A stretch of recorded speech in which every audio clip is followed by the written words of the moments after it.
दोस्तों, जब से इस संसार में परमाणु बम का अस्तित्व आया है, यानी कि जब से न्यूक्लियर बम अलग अलग देशों के पास आए हैं, तब से एक देश दूसरे देश को बस एक धमकी ही देता है कि ज्यादा मत करो वरना तुम्हारे ऊपर परमाणु बम गिरा दूंगा। पर क्या कभी आपने सोचा है कि अगर परमाणु बम फट गया तो क्या होगा? क्या परमाणु बम गिरने से पूरा का पूरा देश तबाह हो जाता है और उसके प्रभाव में कितनी मौतें होती हैं और इसका असर कितने समय तक रहता है? आज हम न्यूक्लियर बम के बारे में विस्तार से बात करेंगे, जिसके बारे में सुनकर के भी आपके रोंगटे खड़े हो जाएंगे। दोस्तों, सबसे पहला सवाल तो ये खड़ा होता है कि आखिर कोई न्यूक्लियर बम काम किस तरह से करता है। तो दोस्तों, स्कूल वगैरह में आपने नाभिकीय विखंडन के बारे में पढ़ा होगा, जिसे इंग्लिश में न्यूक्लियर फ्यूजन कहते हैं। इस प्रोसेस में एक परमाणु का केंद्र दो भागों में टूटकर अपार शक्ति निकालता है। ठीक इसी तरह न्यूक्लियर बम में हीरेनियम तथा प्लूटोनियम के केंद्र यानी कि न्यूक्लियस दो भागों में टूटकर अपार शक्ति निकालते हैं और ये शक्ति कोई छोटी मोटी नहीं बल्कि सिर्फ और सिर्फ विनाश पैदा करती है। और जिस तरह आप लोगों ने नाभिकीय विखंडन यानी कि न्यूक्लियर फ्यूजन के बारे में पढ़ा है और सुना है, ठीक उसी तरह आपने न्यूक्लियर फ्यूजन यानी कि नाभिकीय संलयन के बारे में भी सुना होगा या फिर पढ़ा होगा, जिसमें दो परमाणु आपस में जुड़कर अपार शक्ति निकालते हैं। ये न्यूक्लियर फ्यूजन से भी ज्यादा शक्तिशाली होता है और आप ये जानकर हैरान हो जाएंगे कि सूर्य भी अपनी ऊर्जा इसी प्रक्रिया से बनाता है।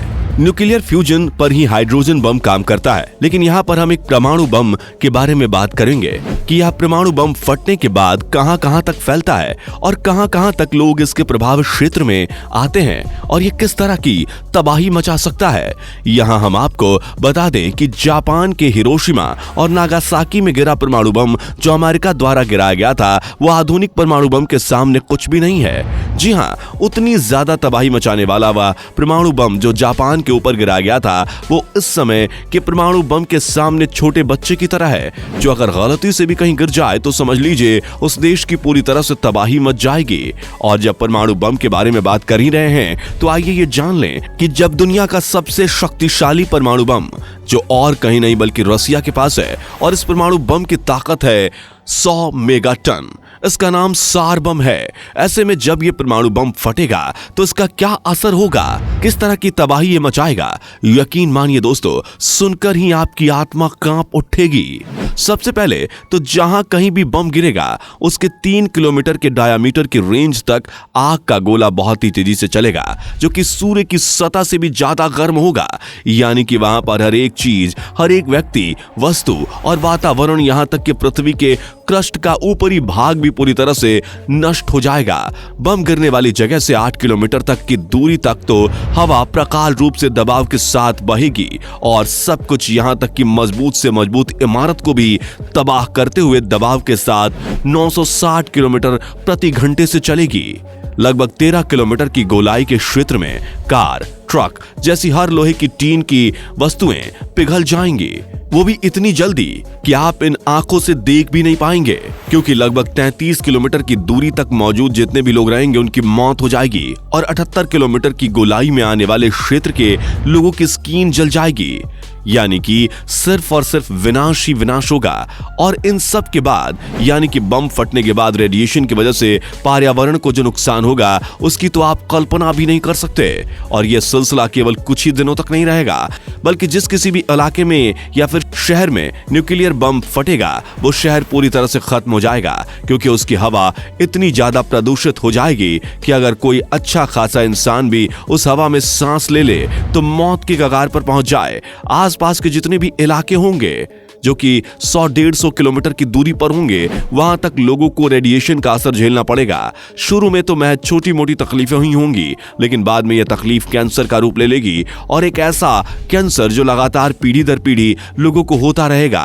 और ये चीज आज भी जापान के हिरोशिमा और नागासाकी में देखने को मिलेगी, जहां लोग आज भी कैंसर का शिकार होकर मर रहे हैं, जितने भी लोग न्यूक्लियर बम से बचे थे उन सब की मौत अंत में कैंसर की वजह से ही हुई। न्यूक्लियर बम इतना ज्यादा खतरनाक होता है कि इसकी एक छोटी सी रेडिएशन भी किसी को अगर छू जाए तो उसकी जिंदगी बर्बाद हो जाती है, उसके बच्चे अपाहिज हो जाते हैं और यह सिलसिला पीढ़ी दर पीढ़ी चलता रहता है। सिर्फ इंसान ही नहीं, उस इलाके में जितने भी जीव और जंतु मौजूद होते हैं उन सब के साथ यही होता है।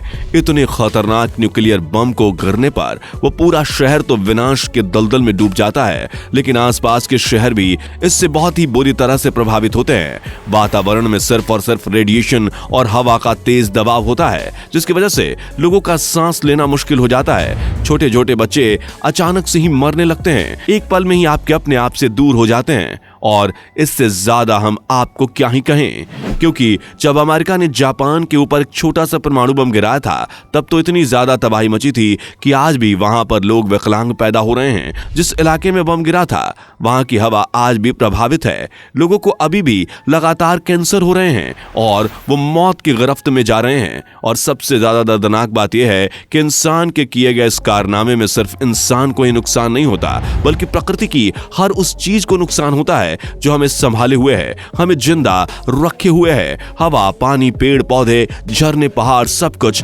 न्यूक्लियर बम की चपेट में आकर खत्म हो जाते हैं। दोस्तों, साफ शब्दों में कहा जाए तो न्यूक्लियर बम जब किसी देश के ऊपर गिरता है तो उसकी वजह से पूरा देश परेशानी झेलता है।